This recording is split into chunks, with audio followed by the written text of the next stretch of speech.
Hola, buenas noches. Bueno, vamos a ver la clase 15, que es la piedad. En la clase pasada de la cita era gran ganancia es la piedad acompañada de contentamiento. Entonces ahorita vamos a ahondar en lo que es la piedad. La cita base es 1 Timoteo 3:16, que dice: no hay duda de que es muy profunda la verdad de la religión cristiana. Cristo vino al mundo como ser humano, el Espíritu lo declaró inocente, los ángeles lo vieron, su mensaje se anunció entre las naciones y el mundo creyó en él. Fue llevado al cielo y Dios lo colmó de honores. La palabra griega para piedad es eusebia. Eusebia se relaciona en cómo llevar una relación real, verdadera y vital con Dios. No es acerca de las prácticas externas, sino va dentro del corazón. De ahí que esté la expresión de llevar una vida piadosa, una vida pía, que quiere decir una vida que agrada a Dios. Y esto está muy marcado en nosotros como cristianos. ¿Por qué? Cuando llegamos a Cristo, tú y yo tenemos distintas formas de vivir, distintas costumbres. Estábamos esclavos del pecado, pero llegamos a Cristo y todo eso cambió. Fuimos transformados por el poder del Espíritu Santo, de tal forma que ahora nosotros podemos relacionarnos directamente con Dios, lo que antes no podíamos hacer, porque nuestro pecado se interponía entre Dios y nosotros. Ahora, ya en Cristo, por lo que hizo el Señor Jesucristo en la cruz del Calvario, tú y yo podemos comenzar a vivir una vida distinta, una vida que agrada a Dios, una vida que le dé gloria. Y esto es posible no por nuestros méritos, sino porque el Espíritu Santo va cambiando nuestro corazón. La Biblia dice que éramos muertos espirituales, pero en Cristo tenemos vida espiritual.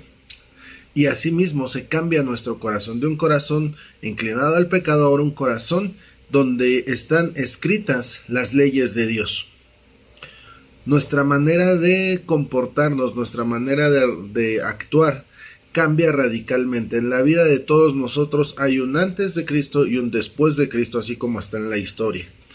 Y esto impacta directamente nuestro testimonio. No puedo decir que soy cristiano si sigo viviendo igual, si sigo reaccionando igual, si no ha cambiado mi carácter. ¿Por qué? Precisamente porque ahora el Espíritu Santo mora en mi corazón y Él, dice la Biblia, que Él nos lleva a toda verdad y Él nos transforma a la imagen y semejanza de Cristo Jesús. Si bien es cierto que no lo vamos a lograr en esta vida, porque Él fue perfecto, sí, nuestra manera de actuar, nuestra manera de vivir tiene que ir cambiando. Dice la Biblia que la senda del justo es como la luz de la aurora que va en aumento hasta que el día es perfecto. Entonces, nosotros vamos siendo perfeccionados por la obra del Espíritu Santo en nuestro corazón. ¿A qué ritmo va a ser esa obra? Depende de nosotros. Depende de qué le entregamos a Dios de nuestro corazón, de nuestra vida y cómo decidimos nosotros vivir. Hay quienes ignoran por completo el dejar a un lado el orgullo. Dicen, no, yo siempre he sido una persona que vale, yo siempre he sido una persona importante. Y llegan a Cristo y dice la Biblia que lo que más aborrece Dios es al altivo, al orgulloso. Al orgulloso lo mira de lejos, al soberbio lo aborrece. Entonces llegamos a Cristo y queremos seguir siendo orgullosos, queremos seguir siendo soberbios. Ojo, no se puede. Todo eso cambia. ¿Por qué? Porque ya no es nuestro valor, sino es el valor que Cristo nos dio. Y valemos la sangre preciosa de nuestro Señor Jesucristo. Y por eso podemos cambiar.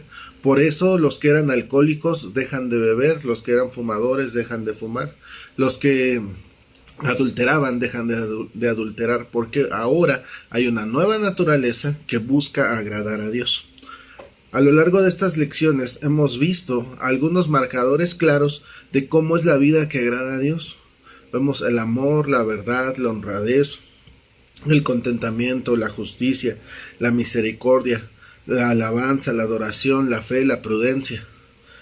la humildad, la paciencia, en fin, hay distintos marcadores que nos indican cuando una vida ha sido tocada por el Evangelio de Cristo Jesús. En nuestro diario caminar con el Espíritu Santo, vamos siendo transformados. ¿Esto cómo se logra? En la medida en que tú y yo escudriñamos la palabra de Dios.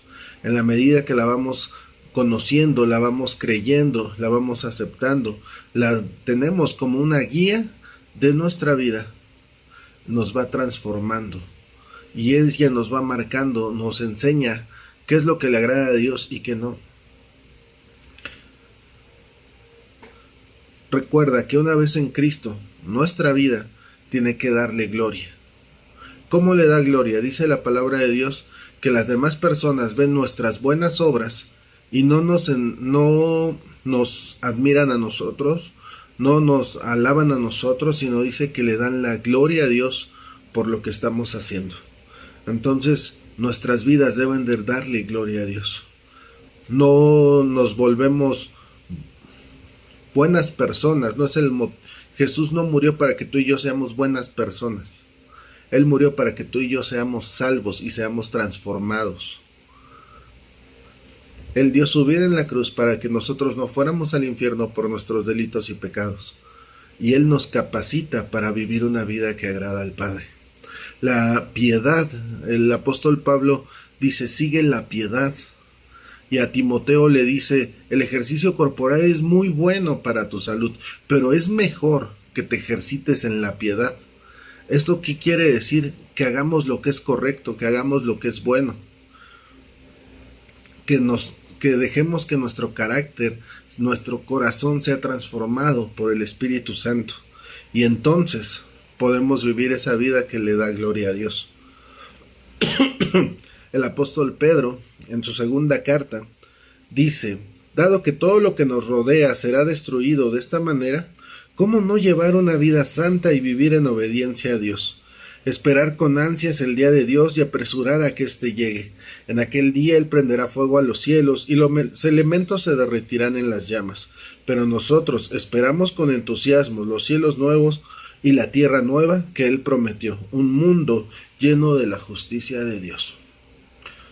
Vivimos tiempos peligrosos. Tú ves las noticias y hay guerras, hay epidemias y distintas cosas que uno dice, ¿es en serio? Hay tanta ignorancia que se da por una base científica, hay tantas cosas que se aceptan por no tener problemas. Y en estos tiempos difíciles, cuando la impiedad gobierna, cuando podemos ver cómo la maldad se multiplica, pues tú y yo estamos llamados a hacer una contracultura en cuanto a una vida piadosa, una vida que le da gloria a Dios.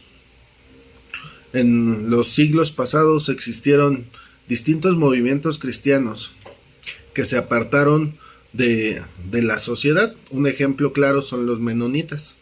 Ellos se apartaron de la sociedad, incluso actualmente no tienen por regla acceso a la tecnología y buscaron vivir una vida piadosa. Ese fue el entender y la luz que ellos tenían en ese entonces, apartarse y vivir para Dios en una comunidad separada. Pero se olvidaron que también la palabra de Dios nos dice que debemos ser luz en un mundo de tinieblas. Y la luz, dice el Señor Jesucristo, no se separa, no se esconde. La luz se pone donde resplandezca. Entonces, cuanto mayor es el pecado, dice la Biblia, que sobreabunda la gracia. Entonces tú y yo debemos de llevar unas vidas que todos puedan ver el cambio en nosotros. ¿Sabes cómo se extendió el Evangelio en Chiapas? Chiapas, 1994, era conocida como la tierra de sangre, porque las comunidades indígenas quitaron y expulsaron o incluso llegaron a matar a los cristianos. Gente que había reconocido a Cristo como su Señor y Salvador, a los evangélicos, eran despojados de sus cosas en el mejor de los casos y expulsados de la comunidad. Pero hubo otros que fueron agarrados a machetazos, fueron muertos, arrastrados por la calle, en fin. Y cuando eso sucedía a finales del siglo pasado, el evangelio comenzó a penetrar en Chiapas. Actualmente ves iglesias en comunidades apartadas, iglesias de más de 1,000 personas, iglesias donde se predica a Cristo y superan por mucho la asistencia a los habitantes de esa comunidad. Y cuando tú les preguntas cómo fue que comenzaron a crecer y pasaron de ser un pueblo perseguido a ser aceptados, principalmente en la región de San Cristóbal de las Casas, Chamula y todo eso, y ellos te dicen compartiendo lo que Jesús hizo. Es que mi papá, mi abuelito eran alcohólicos, los internamos, e intentó muchas veces, fueron a jurar a la iglesia y no lo dejaron, pero un día llegó Cristo a sus vidas y cambiaron, dejaron de ser alcohólicos, dejaron de ser violentos, comenzaron a trabajar, comenzaron a ser responsables y la situación comenzó a cambiar. Las personas les preguntaban: ¿qué le hiciste a tu papá? ¿Qué le hiciste a tu abuelo? ¿Qué pasó con ustedes? ¿Por qué son distintos? Y la respuesta sin mucho era: ven y conoce a Cristo, ve lo que Él hizo. Y entonces así es como van ganando, se va extendiendo el evangelio, siendo luz en medio de circunstancias difíciles. En nuestro país tenemos también muchos ejemplos de personas que fueron perseguidas por su fe, pero se mantuvieron firmes. Actualmente en el mundo vemos como en Nigeria están matando cristianos. En Nicaragua están asolando las iglesias cristianas.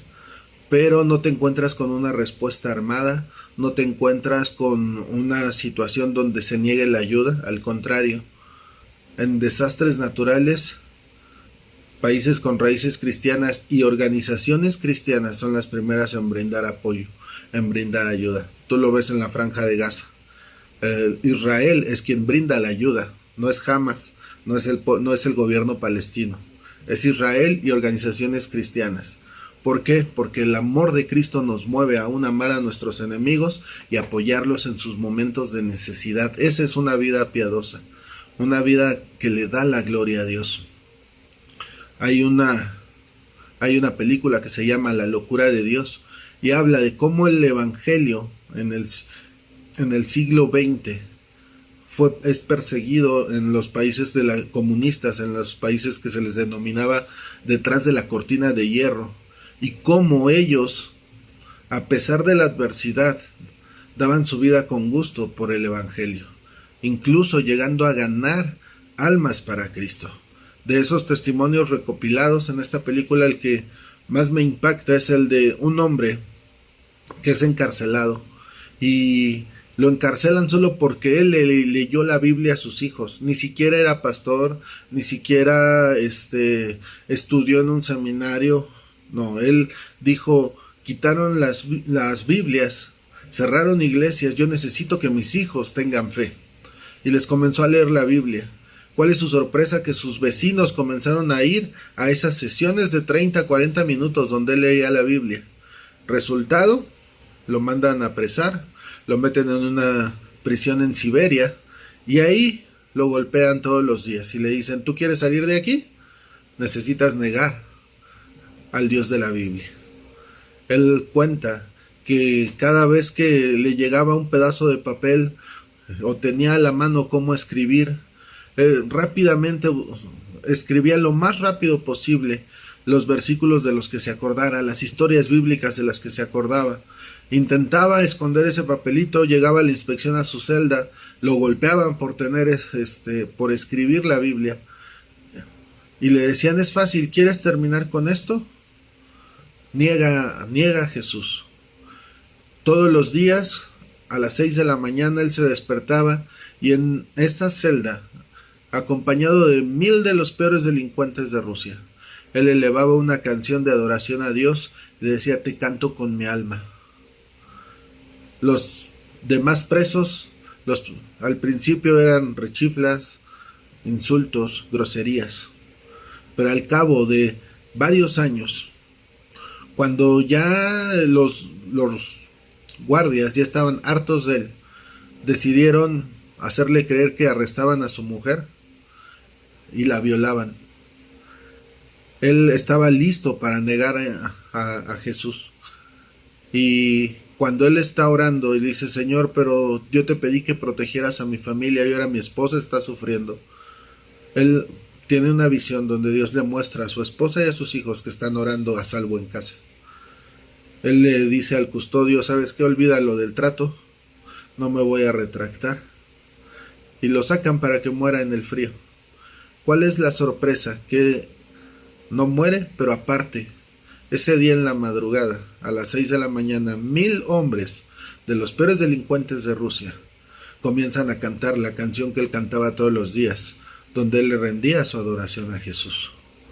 Este hombre con su sufrimiento ganó a 1000 almas para Cristo. Porque él siguió viviendo una vida piadosa. Entonces, amados, amadas hermanas, nosotros estamos llamados a hacer luz en medio de las tinieblas. Y somos capacitados por el Espíritu Santo que habita en nosotros para dar ese testimonio. Y para que las personas vean que en Cristo hay un antes y un después. Que no solo cambia nuestra vida, también cambió nuestro corazón. Y que está cambiando nuestro carácter para gloria suya. Dios les bendiga. Las lecturas de esta semana, ahí las tienen. Y ahí una recomendación de una película, si solo pudiera imaginar. Es una historia verídica. Es la historia de una alabanza que llegó a estar entre las más escuchadas en su momento en la radio en Estados Unidos y en Inglaterra. Y les va a gustar. Dios les bendiga.